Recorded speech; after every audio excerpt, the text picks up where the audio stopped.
And last week had it all from trade deals to tariff fireworks to data drama. Take a look at this next report as we decode the whirlwind week that we're expecting to see now and what to watch out for as the story unfolds in days to come. Take a look.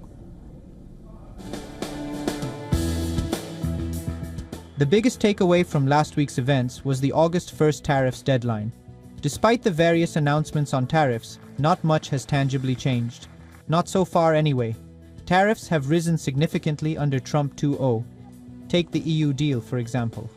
While car tariffs are down from 25% to 15%, the baseline tariff is up from 10% to 15%. More crucially, this new rate no longer stacks on top of the 1.5% average tariff. The EU was subject to before US President Donald Trump's inauguration. Throwing all of that together, the average tariff across everything the US imports from the EU has risen from 12.9% to 13.4% after last week's deal. That is quite literally a rounding error when it comes to tariffs. More importantly, will the deal be subject to quarterly reviews by the US administration? That is what Treasury Secretary Scott Bessent hinted last week. Those are just some of the many unanswered questions from last week's deals. That's a problem because the main advantage for Europe signing the deal was that it would reduce uncertainty for businesses and consumers. Overall, tariffs on US imports have jumped to double-digit rates from around 2% on average before Trump's second term. Separately, last week was filled with data drama. When it comes to the jobs market, everything changed last week. Markets certainly think so.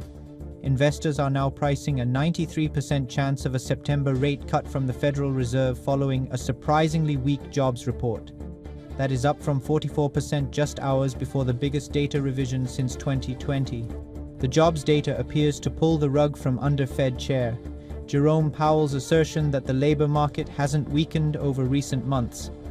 Analysts bet that regardless of when the Fed cuts rates, recent history shows the central bank could be forceful once it gets going.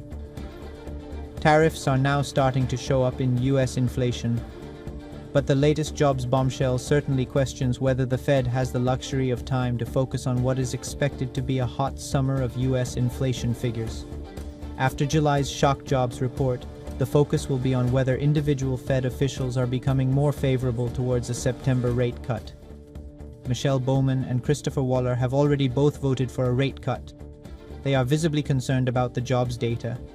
In terms of data, the ISM Services Index is the key activity report and should show modest improvement based on evidence from regional surveys. Meanwhile, the surprise narrowing of the goods deficit should mean that the overall trade deficit also improves. Business Bureau, WION, World is one.